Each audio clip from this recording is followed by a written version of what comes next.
Hello and welcome to Backstage with Geoffrey Morrissey. I'm your host, Geoffrey Morrissey, and we are backstage at the Sinclair for the second time, which is awesome. This is one of my favorite venues in Boston.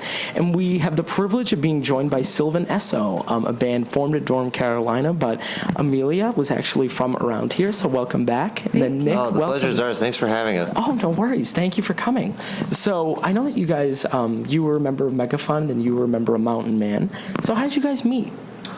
We played a show together. When I first started playing solo shows, I opened up for Mountain Man, and we just really loved each other's music right away and became fast friends and kept emailing and stuff like that. And that was 5 years ago. Wow. Yeah. And then, it wasn't until about 2 years ago that we decided we should, actively make music together. But it was right after I did a remix of a song that she'd written for Mountain Man, and that kind of opened the door, and we thought we should do more after that. And then you guys have a really cool name, Sylvan Esso. Is there sort of any background behind that of how you picked it? Well, it's just so hard to name your band. It's so hard to name a band now. Like, every band name's taken now. So it's kind of nonsense. But we based it on this video game that we both really love called Swords and Sorcery. There's a character in it called a Sylvan Sprite that we both maybe really related to, and yeah, we wanted it to just be something that was completely devoid of context, but had the right feeling to us, and that was kind of Amelia came up with that. Oh, awesome! I have to say it's a great name, and the logo is very cool too. Oh, thank you. So I know that this is sort of more of an electronic project compared more to the folk that you're used to, Amelia. Did you notice a big difference when you sort of went from folk and sort of not acoustic, a cappella, more to electronic music? I mean, yes, because they're different, but not in any way that was. Well, I suppose the surprising thing was the difference between writing songs with folk songs. There's a certain type of trope that you can work with, like many themes. You can sing about flowers and trees and birds and small animals and so on and so forth. But with pop music, there's a very different. You can get away with writing about a lot of other things, mostly like weird or silly, or like I'm gonna get so wasted and I love you forever, and we're. You okay? Yeah, I'm fine. Oh, good. Yeah. First time. Am I the first person to smack his head on your show? First, yes. Hey, you know what? First. Exactly. We'll put it on the website. You actually took my next question, which is going to be, how was the writing aspect different? And then you guys had fan bases before this. Was there any sort of reaction when you guys decided to come together for sort of a different type of project? Maybe for Amelia, because we definitely have Mountain Man fans that come out to see us, but I don't think anybody really knows who I am. I was like the guy who played bass in Megaphone. I was the guy who played piano in Collections, Colonies, and Bees. And I was just like a guy who was there. But I haven't really had, like, my own band that I've toured with. I have projects that I feel a great, ownership over. But I don't think there were any, like, Nick Sanborn fans before this band, which probably is different for you. I feel like you definitely had Mountain Man fans react to it. Is that, or, I mean... Oh, yeah, definitely Mountain Man fans came out. Yeah, but But they weren't, like, not into it. No, they were not. I mean, well, I don't know. I suppose the people who aren't into it don't come to our shows. Yeah. True. Also, Mountain Man fans don't they're not very mean. Well, nor do they hang out on the internet. So, like, it works pretty well. You hit the jackpot with that one. Yeah. And then, and even from my own listening to the music, your voice still does sound very similar between the two projects, which I think was sort of interesting because you can hear the folk in your voice even when you have the electronic music. Was that something that you sort of intended to do? Did you say, I'm going to change it up a little bit, for Sylvan Esso in terms of how you sing, or did you sort of go into it planning on singing like you sang in Mountain Man? Well, I sing pretty much the way I sing. Yeah. Also, like, what about the way I sing sounds like folk? Oh, no. Is this a trap? It's not a trap at all. But No. Okay. No. It's an interesting thing. We've been trying to figure this out. You know what? And it's something that I'm sure you get this a lot. I cannot point my finger on it. But it does, and it sounds great, don't get me wrong. I don't know. It's a voice that I would sort of associate with more of a folk type aspect to it. Maybe it's because it sounds unrehearsed in some ways. Untreated. I think that's a good way to put it. Maybe that's what it is. That was part of the reason, part of like the basis of why we wanted to be a band was to do something accessible and poppy, but that was still very human. Yeah. So I didn't tune her voice once. There's nothing like that on the record. So maybe it's just kind of, we might have just associate the natural human voice with folkiness. I didn't think about that before. You really just helped us answer that question. Okay, good. We've been trying to figure I've out. been trying to figure it out. That makes so much sense. I didn't do any, Of course, people think it sounds like folk. Because it's just your voice. Because it's just my voice. And when people just sing. Thank you. Well, and you know what? And this sort of, now that I'm thinking about it, I don't know if you guys are familiar with Ray LaMontagne in a huge way. Yeah. Supernova sounds a lot different from the stuff he's done before, but his voice still had that same aspect to it, if that makes sense. It still sounds so like it's Ray similar. LaMontagne, yeah. Exactly. It's still distinctly Ray. So your debut album, good. I'm glad that I could help. So debut self-titled album Sylvan Esso was released this year. Did you guys have a certain mindset going into the studio of things that you wanted to do specifically, or? We wanted to make a series of pop songs that I sang on and that Nick played on. Yeah. I mean, the only thing I think we wanted to do is a big thing we were talking about a lot when we were recording was the idea that we wanted to make a really accessible, like, electronic record that you didn't have to continually forgive. I feel like I love pop music and I love electronic music. There's pop especially. I feel like I was so ready to.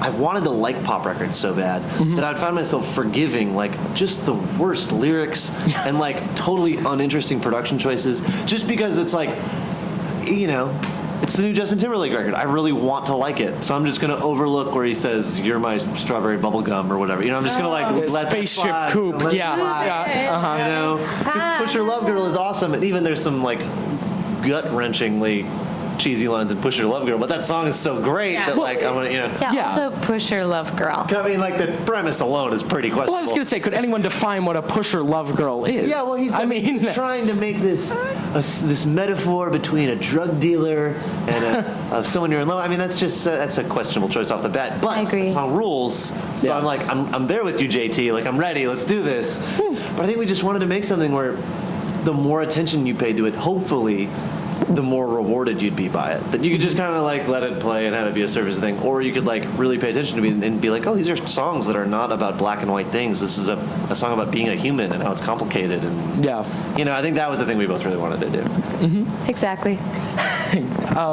And then so your music has the electronic feel, but alternative and folk influences can be heard in it. What bands sort of helped influence you in general, but also making this record? They Might Be Giants. Yeah, They Might Be Giants were a huge influence. And Aaliyah. Yeah, that period where Aaliyah and Timbaland, were doing a bunch of stuff together. I think they hit their tracks together. We talked about a lot. In general, production stuff. I mean, I feel like a lot of the older underground, like weird hip hop stuff, like all the Def Jux and Anticon stuff, is a big influence for me. A lot of like Warp Records stuff, like Prefuse 73. I don't know if you ever listened to him. He's this amazing instrumental hip hop producer who was one of the first guys to take it way outside the box in the kind of electronic way. And Jay Dilla did that for hip hop, and then kind of Prefuse 73 was one of the first guys that started doing it for like in the electronic nerd zone. Yeah, for me, Joni Mitchell, Stina Nordenstam. All of those dudes that Nick was talking about, pretty much. Listen to a lot. Bunch of Fortet.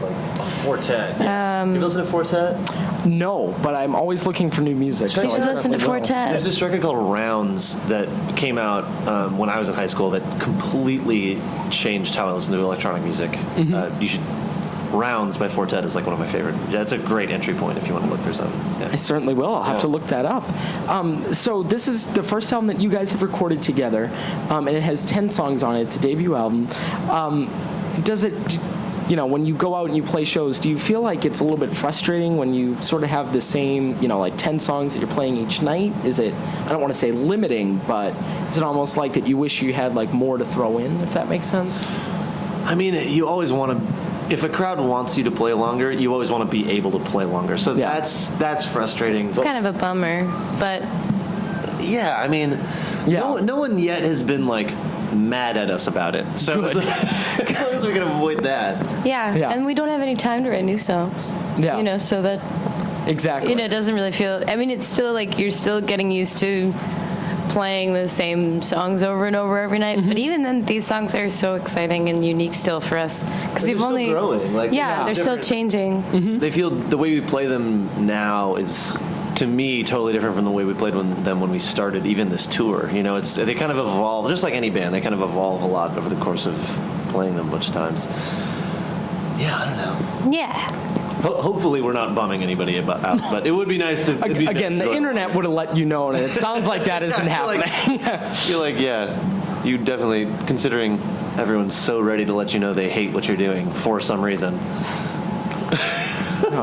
Somebody would have gotten at us about it. Saltine butters. Yeah, exactly. So sort of with the live shows, when you have like rock bands, it's like the guitars are going, the drums are going, everything is sort of happening at once.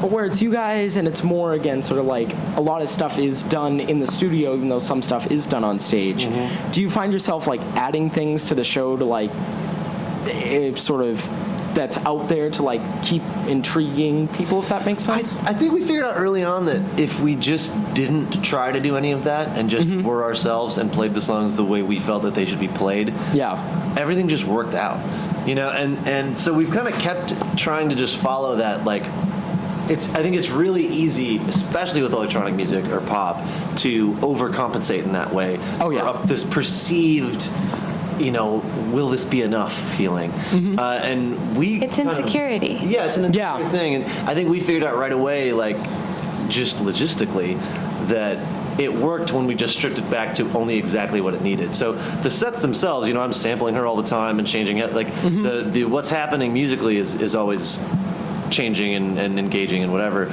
But we've tried to keep everything in this really minimal, like almost punk minimal aesthetic. Like, that's what we want. We want it to be like really minimalist. Yeah. And then one thing I noticed when you guys were on Jimmy Fallon, when you performed Coffee, is when you both were playing, you would both have a very sort of infectious smile whenever you played music, which is, I don't know if that's something that you realize. See, there it is. It's right there. Which radio does that no justice, in fairness. But that was one of the things that I noticed, that the both of you like really seemed to be enjoying. We just love being on tour. We love playing shows for people. We love that connection that you can have with a person in the audience and that we can have with each other on stage. And that's just always been, even with any band I've been in, it's always playing music with my friends is always, how could you not enjoy that, Yeah, and when you're feeling something, why not express it? Yeah, that's a good point. Cool? Like, is this about coolness now? Yeah, exactly. That is, because that's something, it goes back to that lack of sincerity sometimes. It's such a bummer when, like, there's a reason why you started playing music and why you're lucky enough to get to do it as a job. Why not take a break from looking like a badass and grin every now and then? I think it just goes back to honesty. I think that what draws me to music all the time is when someone's really being honest, and it's, if we're not smiling, it's because we're not having a good time, and we're going to be honest about that. Like, usually though, we have a really good time playing shows, so we are really excited to be up there together and playing for people, and so we're probably going to be smiling. And then, so speaking of playing shows tonight, you guys heard the Sinclair. You sold out the Sinclair. Congratulations. Thank you. A lot of great bands have done that. In fact, Questlove just did it Sunday night. Seriously? He was just here? Yeah. Oh, yeah. He DJ'd an after party for Boston Calling. Oh, that's so cool. Yeah. Did you go to any of it? I went to Boston Calling. Who'd you see? Oh, Bleachers was incredible. Best act I've seen at Boston Calling so far has been The National. Cool. They were really, really good. There was someone else. 21 Pilots put on an incredible show. And they're the last one you guys interviewed, right? Correct. Yeah, we interviewed them. We also interviewed Bleachers. Wow, you're giving me all the plugs here. I'm Thank just you. saying, man. I know. Thank you. But yeah, no, everyone was really great. Our buddies in Volcano Choir, who were the first band to take us out, were here and they played. I was just wondering. They actually, there was a huge thunder and lightning storm, so Volcano Choir and Girl Talk got cut from the set. No way. I know. You didn't know that? No, I didn't hear about that. Yeah, it was people huddled in a parking garage under City Hall Plaza. What a bummer. They couldn't know. play. Oh, that's such a bummer. But if you At want, least Lord still got. she did. She got an abbreviated set, but she got it. I'll take it. And you know what? So you can actually inform our listeners, since you've seen Volcano Choir live, what are they like live? So the people who might have missed it. Huge. Go if you can go. Yeah, just one of the most epic bands I think I've ever seen. Just An epic rock band yeah.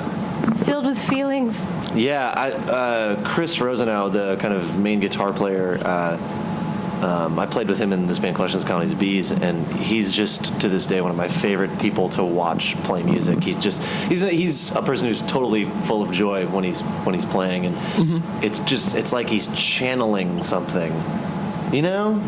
Completely. Also, the band name that Nick just said was Collections of Colonies of Bees, just in case. I find that everyone who's in that band always abbreviates it to something, or like Cocoa Bees. Cocoa Bees, but it's also, Yeah. it's Collections of Colonies of Bees. Well, I'm so in Milwaukee, where this band is actually well known. It's a kind of a mouthful anytime you mention them. So everyone's just like, "Oh, Cocoa Bees," like Collections of Colonies of Bees. Like you kind of just rush your way through it. But anyway, they're a great band. You should totally go see them. Justin Verne is like an amazing. It's like super crazy tuned effect zone. John Mueller, the drummer, is one of the craziest. If you can go see his band Death Blues, they're amazing too. So good. Oh my God, they're so good. And you know what? That's a perfect segue. Speaking of so good, first, your single, Coffee, so good. Second of all, Oh, thanks, dude. you guys are drinking coffee. It's true, we are. And I'm a big coffee fan as well. I just had a cup. So how do you guys, it's your big song, how do you guys actually take your coffee? I know that has nothing really to do Black. with the song, but... Yeah. Hot when it's not, cold when it's hot. Does that make sense? Like iced in the summer, hot in the winter, black. I have cream in mine, Shot of espresso. Oh. and a shot of espresso, and no sugar. That is Except when it's hardcore. really hot. Yeah, no. And then sometimes I put a little simple syrup in. What's with the trend of? We've been encountering this recently. Iced coffee in the Iced winter? coffee always having Sweetener sugar in it. What's going on? Just give me the coffee. Just coffee. Yeah. I'll tell you if I want sugar. You know. Yeah, and you know what? The iced coffee actually is, it's more tolerable black, than hot black coffee, I find. Oh, okay. So Yeah. it's, if anything needed sugar, it would be the hot black coffee, not the iced black coffee. So it is another interesting trend. And also, that's not to discount somebody who likes sugar in their coffee. Go nuts. It's just like I feel like if I say iced coffee, anyway, whatever. Yeah. Digressing. No worries. We've also been realizing that all of the bagels in America have been replaced by bagel-shaped bread. Yeah, it's just round bread. What's going on Sad. with that? What's up, America? That is true. Where have the bagels gone? Where is the Jewish baking community on this? They gotta regulate. They gotta regulate that. Darn tootin'. Just go around ordering a bagel. Like the French. This is not a bagel. Yeah. Yeah, like like the the French, how they're like, after 4, they just throw all the bread away, just in case it's bad. Can I tell you a fun French baking fact I learned? Most certainly. I mean, are we out of time here? No, God, no. I can edit this. Check this out. Croissants in France. I thought this was so cool. They regulate this. just told me. If they're made with 100% actual butter, they can be straight. Huh. But if they aren't, if you cut that with anything else, you have to curve them. So that every French person knows, you see a straight croissant, you're like, oh, you used all butter. Like, cool. Like that thing. Where is the bagel community with that kind of law? And honestly, after Squiggles. That's where squiggles come in. being in Europe, where is the butter community? Because you go to Europe, you have their butter, and it is absolutely incredible. It's so good. It is so much better than American butter. So It's good. true. Unless you get like that farm fresh stuff. I love I used to live near a farm when I was a kid, and my dad still works in agriculture, and so you can get the real deal. Yeah. Every once in a while, man, that stuff's good. And then, so this will be my last question. My segment has a big focus on new music. So what would be some bands that you guys are listening to right now? Other than Sylvan Esso, of course. We don't listen to ourselves. I know, I hadn't said your name in a while. We really like that new John Hopkins record. I guess it's not that new now, but John Hopkins Immunity, that record is awesome. Yeah. There's a new Twin Sister, right? Mr. Twin Sister that's about to come out that is going to It's going to be dope. They just changed the name, but Oh, yeah. His Golden Messenger. Okay. His record just came out, and it's so good. it's called Lateness of Dancers. That's another North Carolina guy. Yeah, Latest of Dancers. Oh my God, it's so good. Alexandra from Mountain Man sings backup on it. Oh, awesome. Yeah. What else? Blanco Basnet. Trying to think of other records we listen to constantly. We listen to a lot of Harry Potter in the car. A lot of Harry Potter. A lot of Harry Potter audiobooks. Jesse Lanza. I really love that Jesse Lanza record. The new Caribou single. Have you heard the new Caribou single? Can't Do Without You. Almost, yeah. The record is out. Did it just come out? I think it's I think out it's like now. this Tuesday is the big day. Yeah. Really? Oh my God, it's so good. It's so Yeah. good. But gotta get it. thank you guys so much. No Thanks worries. for talking to us, man.